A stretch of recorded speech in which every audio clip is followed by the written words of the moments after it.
네, 네 분의 전문가와 함께하겠습니다. 여상환 변호사, 이두화 전 국회의원, 김영주 전 국회의원, 유창선 시사평론가 모셨습니다. 안녕하세요. 안녕하세요. 네, 드디어 대선 날입니다. 이제부터 긴장된 마음으로 결과를 기다리는 것만 남았을 텐데요. 먼저 각 후보들 오늘 아침에 어떤 소감을 남겼는지 들어보겠습니다.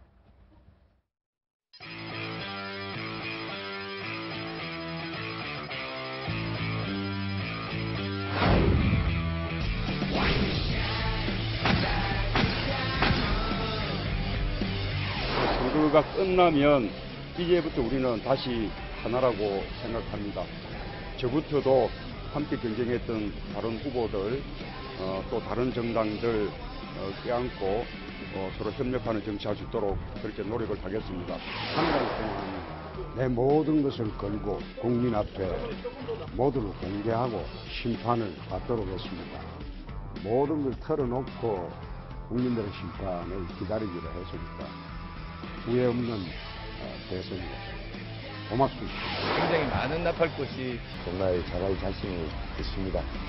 이미 정권 교체는 확고해졌습니다. 오늘은 더 강한 개혁, 더 큰 변화를 위해서 저 기호 5번 심상정에게 투표해 주시겠습니다. 네, 지난 22일간 오늘을 위해서 열심히 달려온 후보들 오늘 떨리는 마음으로 투표를 마쳤습니다. 이제 5시간 뒤에는 투표가 종료가 되는데요. 어떤 결과가 나올지 아주 긴장된 마음으로 지켜보고 있을 것 같습니다. 지금 3시 현재 아직 업데이트 되지 않았는데 지금 투표율, 전국 투표율 63.7% 기록하고 있습니다. 매년 앞선 선거보다는 높은 편으로 보이는데 이두화 의원님, 어떻게 80% 전망치도 나오고 하는데 목표치 달성 가능할까요? 예, 아무래도 80%는 좀 넘지 않을까 싶습니다. 사전 투표율도 정말 그 역대 최고치일 뿐만 아니라 지금 그 동시간대 투표율도 높은 편이고요. 그리고 주변에서 반응 같은 거, 저희는 이제 이렇게 정책 관련된 일을 했었으니까 아는 분들이 이렇게 여러 가지 정보를 보내주는데 뭐 개인적인 정보도 그렇고 이제 조직에서 보내주는 정보도 보면 투표율이 좀 높아진 게 아닌가. 심지어 이제 나이 50을 바라보는 선배 중에 한 명은 자기가 태어나서 처음 투표를 했다. 자기가 투표할 정도면 아마 투표율이 대단할 거다. 이런 얘기를 개인적으로 하는 사람이 있을 정도니까요. 80%는 넘을 텐데 그보다 더 넘을지 역대 최고 투표율이 될지는 조금 살펴봐야 될 것 같습니다. 뭐 80% 이런 걸 떠나서 상당히 높아질 가능성이 있는 게요. 저는 촛불 집회, 그다음 태극기 집회 이런 걸 통하면서 국민들의 어떤 정치 참여의식이 아주 높아졌다. 이때까지 투표율이 낮았던 거는 정치 무관심층, 정치에 대한 어떤 혐오 이런 게 많았는데요. 결국 촛불 집회를 통해서 어떤 국민들이 직접 뭐 정권 교체라 할까 하여튼 대통령을 갈게 된 거 아닙니까? 그러면서 국민들이 우리 국민들도 힘이 있구나 이런 걸 느끼면서 아마 무관심에서 많이 벗어난 것 같고요. 그다음 또 이번 선거가 그 여러 가지 이슈가 많지 않습니까? 이 때문에 이슈가 별로 없을 때는 투표율이 낮았지만 특히 그런 게 보통 보면 국회의원 선거 이런 게 낮고 한 게 이제 이슈가 별로 없고 그냥 인물 대결에 불과했는데 네. 이번에는 정권 교체, 그다음 이번 촛불 집회, 태극기 집회를 통한 국민들의 어떤 정치 참여 의식이 아주 높아진 거. 이걸로 인해서 자기들의 힘, 국민들의 어떤 주권자의 힘을 이번에 의식했기 때문에 투표율이 상당히 높아질 것 같습니다. 네. 그리고 저는 또 한 가지 궁금한 게 일단 오후 1시부터는 사전 투표율이 약간 합산이 돼서 나온 거라 이렇게 갑자기 뛰었다 이런 느낌이 드실 텐데 보면 사전 투표율이 저조했었던 대구 경북 지역에서 투표율이 좀 호조세를 띠고 있어요. 이거를 어떤 메시지로 읽어야 될지 보수층이 결집했다 이렇게 봐도 되는 걸까요? 네, 그 점이 좀 눈길을 끄는 건데요. 사전 투표 같은 경우는 서고 동저 현상을 보였었죠. 그래서 대체로 좀 젊은 층의 투표 참여가 활발했던 것 같다. 그런 해석을 이제 나왔었고, 상대적으로 고민을 계속하고 있는 보수층, 대구 경북 지역을 이제 중심으로 해가지고 이쪽은 사전 투표에 적극 참여하지 않아서 고민을 계속하거나 투표 자체를 주저하고 있다. 이런 해석이 나왔었는데, 오늘은 본투표에서는 지금 대구 경북 지역도 투표율이 상당히 좀 이제 올라가고 있는 그런 현상을 보여주고 있습니다.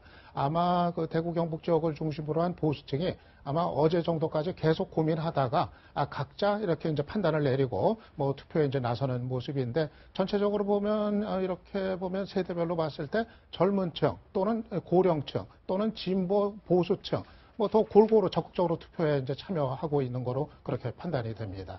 네. 모든 지금 지상파라든가 방송사들이 출구조사 하지 않습니까? 8시 딱 끝나자마자 발표를 할 텐데 이번에 사전 투표율이 26% 우리 유권자 내부자 한 명이 투표를 먼저 했기 때문에 네. 오늘 투표만 집계를 하는 출구조사가 부정할 수도 있다. 그런 지적도 있거든요. 실제로 그런 부분에서 네. 그러니까 사전 투표한 게 실제적으로는 4분의 1이지만 투표율을 계산하면 거의 3분의 1에 가까운 그런 셈입니다. 예. 상당히 많은 천변방면이 했는데 그런 것을 사전에 말하자면 말하자면 지역 투표율은 승관이가 발표했지만 세대 투표율은 속도가 좀 낮을 수밖에 없는 것이 실제적으로 여론조사가 뭐 1000샘플, 2000샘플 해가지고는 이제 또 사이프 보수니 뭐 어떤 여러 가지 복합적인 요인들이 있는 상황에서는 네. 투표율이 80%가 넘어가는 거의 많은 국민들이 대다수가 참여하는 경우는 여론조사에 반영되지 않은 그런 여러 가지 요인들도 복합적으로 작용했을 가능성이 있기 때문에 여러 가지 많은 어떤 출구조사의 보정에도 불구하고 얼마나 정확할지는 한번 두고 봐야 될 것 같습니다. 네, 저는 네. 오늘 그 출구조사 같은 경우는 일정한 위험 부담은 좀 분명히 있다고 생각을 합니다. 사전투표 같은 경우는 이제 출구조사가 법적으로 허용이 안 돼 있기 때문에 그 부분은 지금 오늘 출구조사에서 전혀 반영이 되지를 않는데요. 저 차이가 있는 것 같아요. 사전투표 같은 경우에는 좀 후보별로 그 적극적인 지지층이 대체로 많이 참여를 했을 겁니다. 이미 판단을 굳혀서 빨리 가서 투표하고 싶은 층이 투표를 이제 했고, 오늘 투표하는 층은 사전투표 단계에서는 좀 아직까지 고민을 계속하고 있던 층, 대체로 좀 보수층이 좀 많이 사전투표를 안 하고 오늘 투표에 많이 참여한다고 볼 수 있겠죠. 그렇게 보면은 오늘 출구조사에서 좀 과다하게 잡힐 수 있는 층이 아마 보수층이나 부동층, 중도 보수층이나 부동층 이쪽이 조금 더 많이 잡히지 않겠나 예상을 되고요. 그러면은 저는 오늘 발표되는 출구조사에서 이 좀 보수 표심이 조금 더 많이 반영됐을 가능성. 그래서 그거를 감안하고서 좀 읽는 게 좀 안전하지 않을까 생각을 해봅니다. 네. 네, 저 일부 전문가들은 이렇게 출구조사와 별개로 만약에 투표율이 80%나 높아진다면은 기존의 여론조사와 좀 더 비슷한 흐름으로 수렴되지 않을까 그런 전망도 하더라고요. 그러니까 기존의 여론조사라는 게 세대별 격차라든가 투표율에 대해서는 반영이 안 돼 있는데 보정을 하다 보니까 오히려 투표율이 높아지면 그런 변수가 줄어들어서 기존의 여론조사 흐름을 더 수렴할 가능성이 크다. 그렇게 전망을 하고 있는데 그건 어떻게 보십니까? 제 생각에 지금 이제까지 투표율이 높아지면은 이제 진보 이런 젊은 층이 많이 참여했고, 네. 그다음 투표율이 낮으면은 이제 그 노령층, 그다음 중도 보수가 참여한 거 아니냐 이랬는데, 저는 아까 초도에도 말씀드렸지만은 이번 그 박근혜 대통령 탄핵 이번 선거는 아무리 생각해도 박근혜 대통령의 탄핵 정국과 좀 연관이 없다고 할 수 없거든요. 거기서 저는 그 50대 이상, 60대 이상 이런 분들이 태극기 집회 참여하는 거 사실 저는 깜짝 놀랐습니다. 이때까지 보수는 조금 이런 그 어떤 시위라든가 여기 좀 약했거든요. 그런 걸 보면서 이 50대, 60대 이상이 투표 참여율이 상당히 높겠구나 이런 생각을 했는데 네. 결국 아까 대구 경북 지역 말씀도 하셨지만 이번에는 이 투표율이 높다는 게 꼭 진보 측에 유리할 것인가? 거기에 대해서는 저는 상당히 그 좀 의문이 있다. 이번에는 특히 50대, 60대는 예전에는 그 SNS라든가 이게 젊은 층의 전 유물이다시피 했는데 지금 50대, 60대 스마트폰 안 가진 사람 없고 그다음 그 50대, 60대도 전부 다 스마트폰을 자기 그 동창 이렇게 연락해가지고 투표하자 이러더라고요. 네. 그래서 이번에는 그게 꼭 투표율이 높다고 해서 진보한테 유리하고 낮다고 해서 보수한테 유리하다. 이건 아닌 것 같습니다. 네, 근데 저는 또 앵커 말씀에 좀 동의를 하는 게요. 사실 지금 투표율이라는 거는 실제로 이제 본인이 내 표가 사표가 되지 않기 위해서 밴드웨건 효과처럼 이제 될 사람을 찍어주는 사람들도 있겠지만 투표율이 이렇게 높아지고 그다음에 정치적 효능감이라고도 표현하는데 이번에는 유권자의 힘을 느끼는 그런 유권자들이 그래서 표를 행사하면서는요. 내 표가 꼭 당선될 사람을 찍는 게 아니라 미래를 바꾼다는 생각을 할 수도 있거든요. 그래서 그렇기 때문에 실제 이제 당선될 사람들을 저 사람이 당선될 사람들이니까 난 저 사람을 찍자 이것보다도 뭐 자기가 보수든 진보든 앞으로 보수를 진보를 이런 방향으로 바꿔갈 사람들한테 이 사람이 당선은 안 될 수도 있지만 힘을 좀 실어줘 봐야겠다 이렇게 생각하고 찍는 사람들도 상당히 많을 거고 그 사람들이 투표율을 올릴 수도 있기 때문에요. 그리고 미래에 대해 책임지겠다는 유권자의 생각으로 그렇게 하는 경우에는 실제 여론조사 결과는 비슷하게 투표율이 높아지더라도 보수 중도 이렇게 첫째 그 사전 투표에서는 뭐 진보나 적극적인 투표층이 좀 그 적극적으로 나와서 투표를 하고 오늘 같은 경우에는 저도 이제 연락을 받아보면 대구 경북 쪽에서 진짜 투표 많이 한다 그러거든요. 네. 그 표심은 좀 다르더라도 전체적인 거는 지금까지 여론조사 흐름하고 그렇게 다르지 않을 수 있겠다 싶습니다. 네. 네. 일단은 아직 투표하실 수 있는 시간이 5시간이나 남았습니다. 8시까지. 보궐선거라서 2시간이나 더 연장이 됐기 때문에 5시간이 남아있고, 그러다 보니까 당선자 윤곽은 뭐 이전에 역대 대선들보다는 훨씬 더 늦게, 뭐 밤 11시가 훨씬 지나서야 알려지지 않을까라고 예측을 하고 있는데, 지금 이 순간이 가장 긴장된 순간을 보내고 있을 사람들이 바로 후보들이겠죠. 투표를 마치고 각자 뭐 일정들을 소화를 하고 있는데 어떻게 보내고 있는지 저희가 좀 준비를 해봤습니다. 먼저 이제 문재인 후보 같은 경우는 그 당사에서 문재인 TV라고 해서 지금 이게 실시간으로 나오고 있는 라이브 방송이에요. 그 더불어민주당에서 문재인 공식 채널이라고 해서 저기 이제 등장을 해서 이제 지금 보이고 있는 게 유정화 전 아나운서인 것 같은데 지금 캠프에서 직책을 맡고 있어서 같이 이제 인터뷰 형식으로 토크쇼 형식으로 진행을 하고 있는 그런 모습입니다. 계속해서 뭐 예전에는 투표를 하고서 자택에서 이렇게 머무는 줄 알았던데 저렇게 계속 하는 것 같아요. 그리고 지금 심상정 후보의 SNS도 라이브인데요. 여기서는 여의도 공원에서 여의나루역 2번 출구와 마표대교 사이라고 하는데 거기서 도시락 토크 진행하고 있는 그런 모습입니다. 네, 이게 좀 달라진 부분이죠. 당연히 공식 선거운동이 지나면은 선거운동을 못했었는데 이제는 온라인상의 선거운동, 투표 동료는 가능하다 보니까 좀 새로운 좀 풍토로 좀 자리 잡고 있는 것 같습니다. 네, 이 밖에 또 홍준표 후보는 또 투표를 마친 뒤에 경남 창녕의 선정을 찾았고요. 그리고 또 오후엔 서울로 돌아와서 개표 방송 좀 당사에서 지켜볼 예정이라고 합니다. 네, 그리고 지금 보시는 건 유승민 후보인데요. 그 대구에서 현직 국회의원이다 보니까 지역구에서 투표를 하느라고 대구에서 투표를 했는데 이후에 어머님 댁을 찾아서 부인 오선혜 씨와 이렇게 큰절을 하는 그런 모습을 볼 수가 있었습니다. 네. 네, 그리고 안철수 후보 오전에 투표를 하고 조금 전 2시에 지금 여의도 국민의당 당사를 찾아서 당직자들과 자원봉사자들 지금 격려를 하고 있습니다. 그래서 안 후보는 잠시 여의도 모처에서 좀 쉬다가 개표 방송을 지켜보고 어느 정도 윤곽이 드러나면 다시 당사를 찾을 예정이라고 합니다. 네, 이렇게 좀 후보들 아주 지금 동분서주하면서 지금 어떻게 보내는 일정을 짜고 있는 것 같아요. 그런데 지금 새로운 방식, 아까 말씀드렸다시피 온라인 선거 운동은 가능하다 보니까 이것을 적극적으로 활용하는 후보도 있고 또 지금 그냥 고상했던 지금 당직자들이랑 자원봉사 격려하는 그런 크게 두 가지로 좀 나뉘는 것 같아요, 분위기가. 네. 네. 어젯밤 분위기를 좀 보면요. 그 강릉 산불 때문에 저도 이제 문재인 후보 요새 보는데 보통 밤 12시에 완전히 거기서 몇 시간씩 하고 끝났거든요.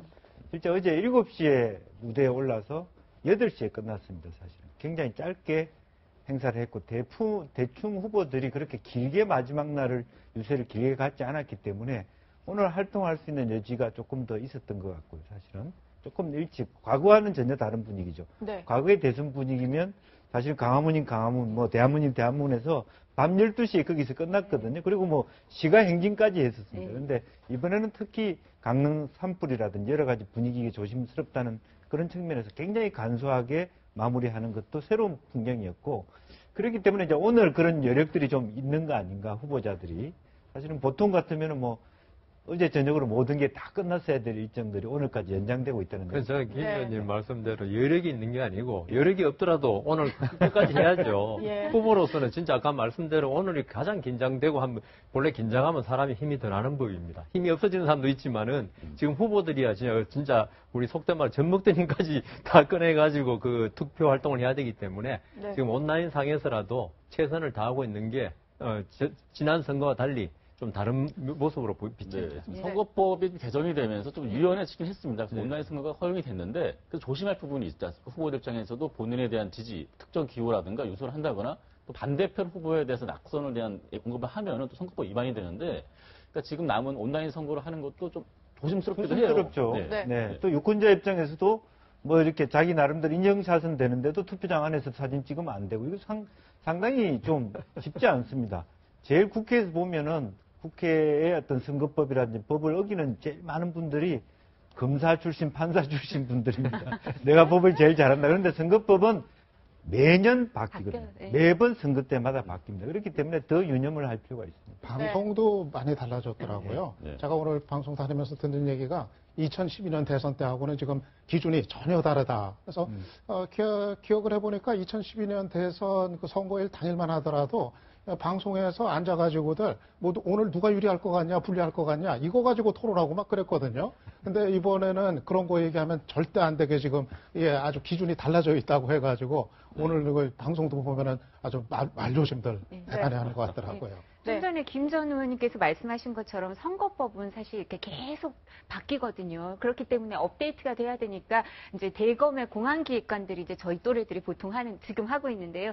거기 책자가 있습니다. 대검에서 나오는 책자가 있어서 거기에 이제 찾아보거나 문의를, 그러니까 선관이라든가 계속 질의를 해서 그 정당에선 질의를 해서 답변을 받아가지고 해야 되는데 또 선관위 질의만으로 선거법이 다 커버되는 건 아니거든요. 그렇기 때문에 주의를 해야 되는 게 있지만 제가 느낀 건 뭐냐면 사실 우리가 지난 대선 중에서 선거 당일날 이렇게 투표율 같은 것 때문에 제일 애를 먹었다 아니면 제일 이제 수혜자가 노무현 전 대통령이라는 얘기를 많이 해요. 그러니까 노무현 대통령과 정몽준 전 대표가 그 선거 직전에 단일화를 깨내 만에 그런 얘기가 오면서 선거 당일날 이제 그 노무현 전 대통령의 지지자들이 이렇게 되면 질 수도 있다 그러면서 엄청나게 투표를 해주고 이러면서 이제 당선이 되고 그날 이제 효율적으로 움직였다 이런 얘기를 하면서 보수 정당에서는 항상 그 뒤에 어떤 트라우마가 있냐면요.